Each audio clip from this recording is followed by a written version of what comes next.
సాగులో యేసు ప్రభు గ్రీక్ భాషలో మాట్లాడాడు, హెబ్రీ భాషలో మాట్లాడాడు, ఈ భాష అరాబిక్లో మాట్లాడాడు. ఈ భాష అరాబిక్ డోరే క్లోజ్ చేయండి. అయితే ఇక్కడ జరిగింది ఏంటంటే తండ్రి తండ్రి అంటున్నాడు ఒక మాట. తను పుట్టిన వారిని కూడా క్షమించాడు. అవునా కదా? కొరడాల దెబ్బలతో కొట్టిన వాడిని కూడా తండ్రి అన్నాడు. అవునా? అవునా కదా? ముళ్ళగిట్లో పెట్టినప్పుడు కూడా తండ్రి అన్నాడు. అన్నాడా లేదు? అన్ని సహించినటువంటి ప్రభు తండ్రితో ఎడబాటును సహించలేకపోయాడు. ఒక క్షణం తండ్రిని విడిచిపెట్టడానికి ఒక క్షణం కూడా ఆయన సహించలేకపోయాడు. ఎంతో దుఃఖం. నా దేవా నా దేవా నా దేవా అని మొదటి మాట, నా దేవా అని గావు కేక పెట్టాడు. తండ్రి నాయకులు నీవును నీయందు నేను ఉన్నామని పిలిపితో చెప్పాడు. నాయకులు నేను నాయకులు నేనున్నాను తండ్రి, నీయందు నేనున్నాను చెప్పాడా లేదా? కానీ ఇక్కడ ఎడబాటు జరుగుతుంది. ఎడబాటు ఎందుకు జరగాలి? వాయిస్ డిస్టర్బ్ మీకు సమస్య ఏమో ప్రశ్నలు ఇస్తారని కాదు. ఎందుకంటే మన కొరకు మన పాపముల కొరకు పాపి అయినటువంటి మానవుడు కుమారుడిగా ఉన్నాడు. ఇప్పుడు నా దేవా నా దేవా అలాగా కొన్నిసార్లు ఆయన దైవత్వం ఉంది, ఆయనలో మానవత్వం కూడా. అవునా? మనుష్య కుమారుడుగా ఉన్నాడు, దైవ కుమారుడుగా ఉన్నాడు. కాబట్టి ఇక్కడ నా దేవా నన్ను ఎలా చేయి విడిచి అంటే ఇప్పుడు ఆ చేయి విడవకపోతే ఆయన మరణం చెల్లుద్దా? అవునా కదా? నేను వెళ్ళాలి, నీకు కంపల్సరీ ఇక్కడ నుండి వెళ్ళాలి. వెళ్ళకపోతే మీకు ఆదరణకర్త రాడు. అవునా కదా? అన్నాడా? యోహాను సువార్తలో అన్నాడు కదా, నేను వెళ్ళవలసిందే, నేను వెళ్ళకపోతే నీకు ఆదరణకర్త రాడు. Praise the lord. హల్లెలూయా. ఇప్పుడు 5వ మాట యోహాను సువార్త 19వ అధ్యాయం 28వ వచనం. 3 గంటల వరకు అంటే మీకు చాలా సేపు చెప్పాలి. Praise the lord. ఇప్పుడు ఎంతమందికి తప్పి కొడుతున్నారా? అయ్యో చెప్తున్నా. యేసు ప్రభు అయితే శరీరధారిగా ఉన్నప్పుడు ఆయన ఆకలి కొన్నాడు, కొన్నిసార్లు అలసిపోయాడు, కొన్నిసార్లు అంజూరం చెట్టును చూసినప్పుడు ఆకలి ఉన్నాడా లేదు? సమరయ స్త్రీ దగ్గరికి పోయి దప్పికొన్నాడా లేదు? ఆమె దప్పి తీర్చాడా? ఏం చదవండి.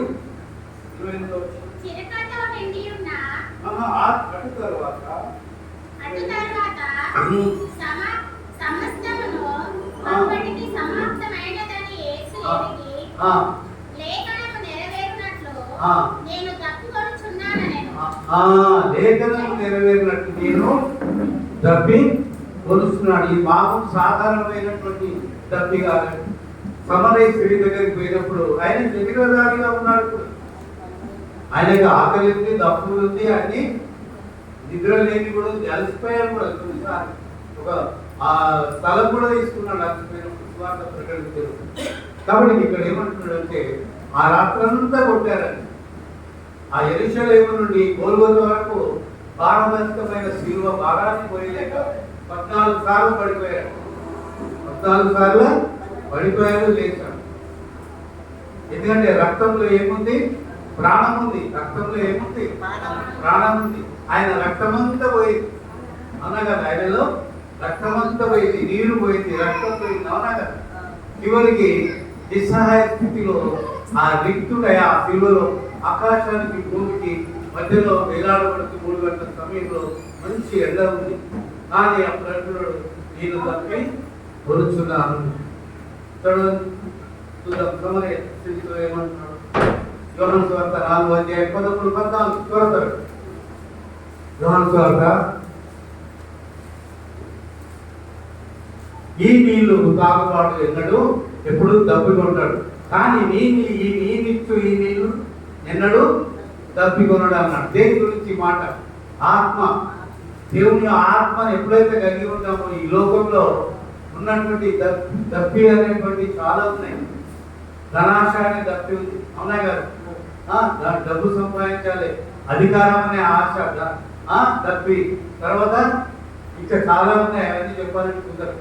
కాబట్టి ఈ దప్పి అనేది మానవ జాతికి ఉంది.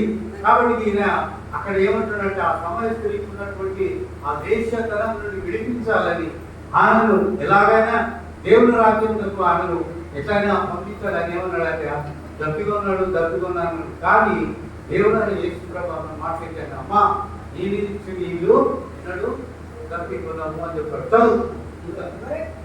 చదవండి 13-14 4వ అధ్యాయం 13-14. Very good, praise the lord. అందుకు యేసు ఇది శరీరధారిపోయినటువంటి దప్పి అండి. మానవుడు 2 దప్పికలు, ఎన్నో దప్పికలు ఉన్నాయి. కామాతురత దప్పి ఉంది, లోకాశమ అనేటువంటి దప్పి ఉన్నది, అధికారం పొలిటికల్ రాజకీయం అనే దప్పి ఉంది, అవునా కదా? నేనే గొప్ప, నాగే నడవాలనే దప్పిక ఉంటుంది. నేనే సంఘంలో వాడబడాలి, బహుగా పేరు ప్రఖ్యాతం చెందినటువంటి దప్పి ఉంటుంది, అవునా కదా? లేకపోతే నేను లేదు ఇక్కడ ఏది జరగదనేటువంటి దప్పి ఉంటుంది. ఉంటుందా? నేను చెప్పిన మాటే నడవాలి అనే దప్పి కూడా ఉంటుంది. అక్కర్లేదు ఇక్కడ అసలు ఎప్పుడైతే దైవికమైనటువంటి ఆత్మను కలిగి ఉంటామో ఆ దేవుని యొక్క సుగుణాలు మనలో వస్తాయి, అవునా కదా? పరిశుద్ధాత్మ వలన మనము ఈ లోకాన్ని మనం జయించగలుగుతాం. నా ఆత్మ లేని వాడు నావాడు కాదు, అవునా కదా? పరిశుద్ధాత్మను మనం అనుదినము పొందుకోవాలి. ఈ పరిశుద్ధాత్మను పొందుకోవాలి. కేకలు అన్య భాషలు మాట్లాడడం కావచ్చు, కానీ దానికి దేవుడు కానీ ఇష్టానుసారంగా ఉండాలి. అన్య భాషలు, అవునా కదా? నేను భాషలు మాట్లాడుతున్నా కానీ దానికి అర్థం చెప్పే వాళ్ళు కూడా ఉండాలి. ఏదో ఖరాబా దూరాబా అలాంటి అయిపోయింది కాదు, అదంతా కాదు. కొరతీలో రాసిన పత్రిక చదవని చెప్తాడు భాషల గురించి. అందుకే నేను అనేది ఏమంటే దేవుని ఆత్మను మనం పొందుకోవాలి. ఈ లోకాన్ని జయించాలంటే దేవుని ఆత్మ మనకు కావాలి. అందుకే ఆమె వ్యభిచారమైనటువంటి పట్టబడిన స్త్రీని ఆమె ఉన్నటువంటి దాహాన్ని తీర్చగలడు. ఆత్మీయ జలములను ఆమెలో ప్రవహింపజేశాడు. 7వ అధ్యాయం యోహాను సువార్త 37-39. యోహాను సువార్త 37-39 లేఖనాలు ఉన్నాయి.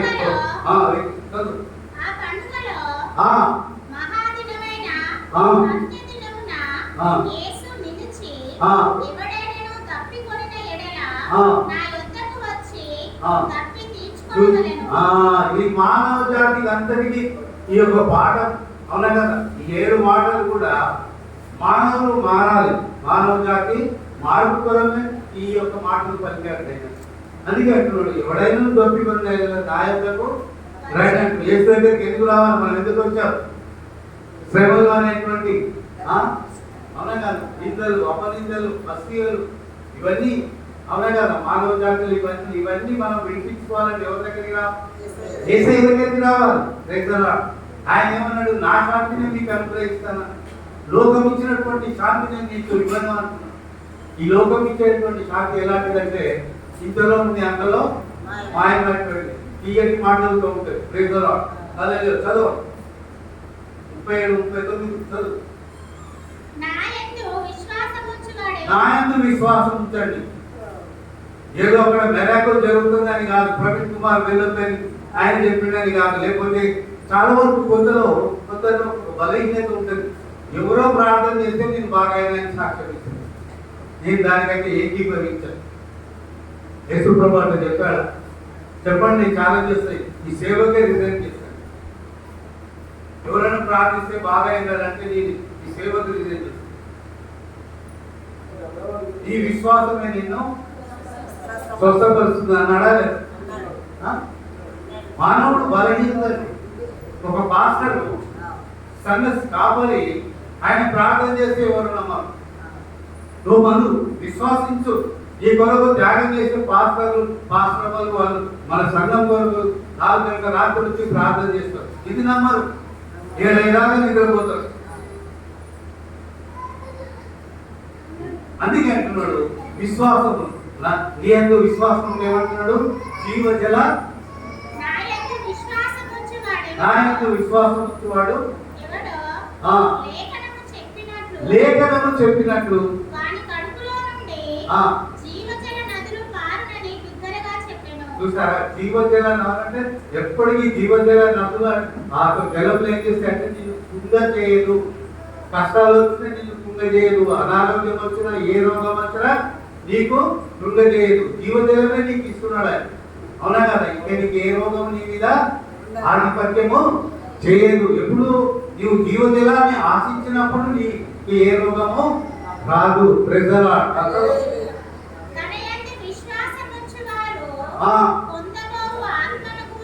చూసావా? తనయందు చూడండి, చెప్పానా లేదా? ఆత్మ కావాలి. తనయందు విశ్వసించుకోవాడు ఆత్మను గురించి చెప్పాను. ఆత్మను గురించి ఈ మాటను చెప్పాను. ఇప్పుడు జలములు దేనికి సాదృశ్యంగా ఉన్నాయి? జీవజలములు దేనికి సాదృశ్యంగా ఉన్నాయి? దేవుని ఆత్మకు సాదృశ్యంగా ఉన్నాయి. యెషయా గ్రంథం కీర్తనలు 69, 20, 21 లేఖనాలు చెప్తున్నాయి. ఆనాడే దావీదు కాలంలోనే లేఖనాలు చెప్తున్నాయి. చూడండి, కీర్తనలు 69, 20, 21 చూసారా? నిందకు నా హృదయము బద్దలాయను. ఇది సామాన్యంగా అందరికీ జరిగేది. అవునా కదా? మన జీవితం సమాజంగా, కుటుంబంగా, పరంగా ఏది ఇలాంటి అనుభవాలు మనకు వస్తూనే ఉంటాయి. చదువు. నేను బహుగా కృషించి ఉన్నాను. చదువు. చూసారా? యేసు ప్రభు ఆయన దాహం ఉంటున్నాడని. అవునా కదా? కనీసం ఎంత క్రూరులు అంటే దుర్మార్గులు లేదు. నేను దాహం ఉంటున్నాడు, గ్లాస్ నీళ్ళైనా ఇచ్చేటోడు లేదు. అందించలేకపోయారు ఆయన. ఎంతో వేదన. ఉదయం 9 గంటలకు చేశారండి ఆయన.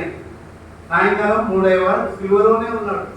ఎండలు రక్తమంతా పోయింది, ఆయన ఉన్న ఆహారం నీరంతా పోయింది. చివరిగా నాకు దాహం అవుతుందండి, దప్పిపోతున్నానంటే ఈ దుర్మార్గులు ఎంత కఠిన హృదయాలు, నీళ్లు ఇవ్వలేకపోయారు.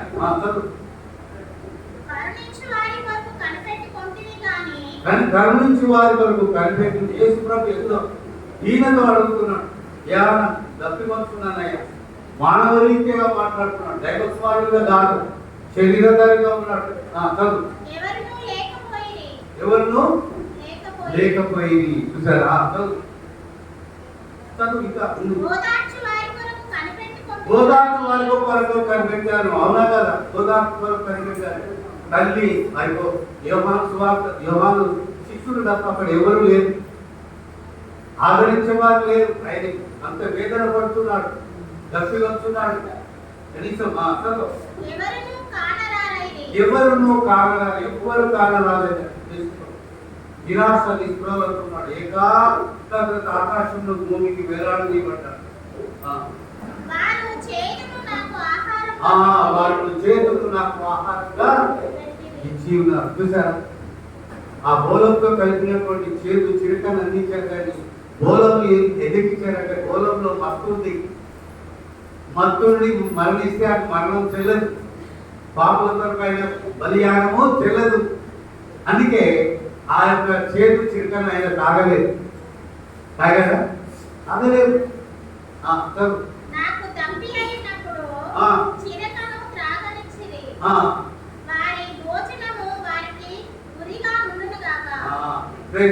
అందుకే చూడండి, ఆయన నిస్సహాయ స్థితిలో ఉన్నాడు. దుర్మార్గమైనటువంటి మనుషులు, మానవ జాతికి మార్పు లేని మానవులు కనీసం ఆయన నీళ్ళు ఇవ్వలేకపోయారు. దేవుడు అంటున్నాడు, దప్పికొచ్చున్నాడు. ఈ దప్పి అంటే ఏంటిదని చెప్పాలా? ఆయనకు ఆత్మీయ శరీర దాహం కాదండి దప్పి, ఆత్మీయ దాహం. ఆయన వచ్చి దేనికి? పాపులను రక్షించడం కొరకు ఆయన ఈ లోకానికి వచ్చాడు. అవునా కదా? ఆయనకు ఆత్మీయ దాహం ఉంది. అనేక ఆత్మలు రక్షించబడాలి. దేవుని రాజ్యంలోకి ఆత్మలు రక్షించబడాలని ఆత్మీయ దాహంతో ఉన్నాడు ఆయన. ఆయన దాహం కొనాలంటే ఎప్పుడో కొట్టాడు. చివరిగా నేను దాహం కొనుక్కున్నాను, ఆ దాహం కొనుక్కున్నాను అన్నాడు. అంటే ఆయన పొందింది ఏంటంటే ఆత్మీయ దాహం. ఆత్మల భారం. సంఘంలో సేవలు మనం ప్రకటించాలి, అనేకులకు సువార్త అందించాలి, అనేకుల ఆత్మలను మనం రక్షించాలి. అదే దాహం. ఆయన దాహం ఎప్పుడు తీరబడుతుంది? మనమందరము యేసుక్రీస్తు యొక్క ఆ సువార్తను ప్రకటించినప్పుడే దాహం తీరబడుతుంది. Praise the lord. నీవుగా ఉంటే కాదు, నువ్వు సాక్ష్యం చెప్పాలి, ఇతరులకు క్రీస్తు గురించి బోధించాలి, ఇతరులకు ప్రకటించినప్పుడే ఆయనకు ఆత్మీయ దాహం తీర్చబడుతుంది. Praise the lord. ఈనాడు నిలిచిన మీరు చివరిగా ఒక తీర్మానం చేసుకొని ప్రభు యొక్క మార్గంలో నడిచి ప్రభు కొరకు నేను జీవిస్తాను. ఇక జీవించు వారు ప్రభు కొరకు కాక ఎవరి కొరకు జీవించాలి? మనం ఒకసారి మరణించాం, అనేక సార్లు పాపంలో మరణించామా లేదా? ఆయనను తన నిత్య కృప ద్వారా మనల్ని జీవింపజేస్తున్నాడా లేదా? ఇక జీవించువారు తమ కొరకు కాక ఎవరి కొరకు జీవించమన్నాడు పౌలు? యేసుక్రీస్తు కొరకు జీవించాలి. అది అదే నిజమైన దప్పి. ఈ వాక్యం ఇచ్చిన మీరు మనం ఏ దప్పికి కలిగి ఉన్నామో దాన్ని అంతా వదిలేసి శారీరకమైన దప్పి కలిగినటువంటి కారణాలని వదిలేసి ఆ యేసుక్రీస్తు కలిగినటువంటి నిత్యమైన ఆత్మీయమైన దాహం కలిగి ఉండాలని దేవుడు హెచ్చరిస్తుంది. ఈ మాటను దీవించు.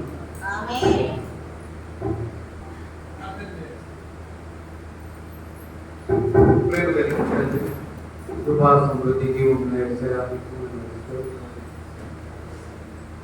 మానవ జాతికి అందరికీ ప్రభావం ముఖ్యంగానో ప్రేమించారు. నలగబెట్టుకున్న ఈ శరీరం, మా కొరకు అవమానాన్ని భరించిన ఈ శరీరం, అయా దున్నబెట్టిన చాలా వల్లే మార్చిన ఈ శరీరం, అయా దునిమాడారు, పెడుగు దులుగుతారు, రాజవస్త్రములకు బదులుగా ఎగడి ఆయా వస్త్రాన్ని కట్టారు, రాజదండముకు బదులు కరుణించారు, జీవ కిరీటంకు బదులు ముళ్ళ కిరీటం ఇచ్చారు. మా కొరకు ఎంతో వేదన చెప్పారు. అయా నీ నిజమైన ఒక విలువైన ప్రాణాన్ని బలియాగంగా అర్పించావు ప్రభా. నేను నీవెంతగానో తగ్గించుకున్నాను. ఆ పరలోకంలో నుంచి పరలోకంలో ఇచ్చకూడనటువంటి భాగ్యములు, తండ్రితో కూడా ఉన్నట్టు సమాన భాగ్యముల గురించి మా కొరకు దాసుని స్వరూపం ధరించి ఈ లోకానికి వచ్చి ప్రభా శ్రమలు కష్టాలు అనుభవించి మరణించిన మా ఈశ్వరుడు మీకే వందనాలు, స్తోత్రాలు.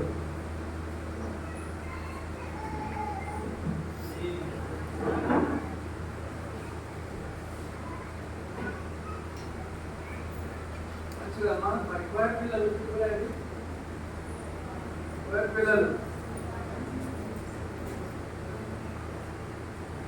ఐదో మాట మీద మరి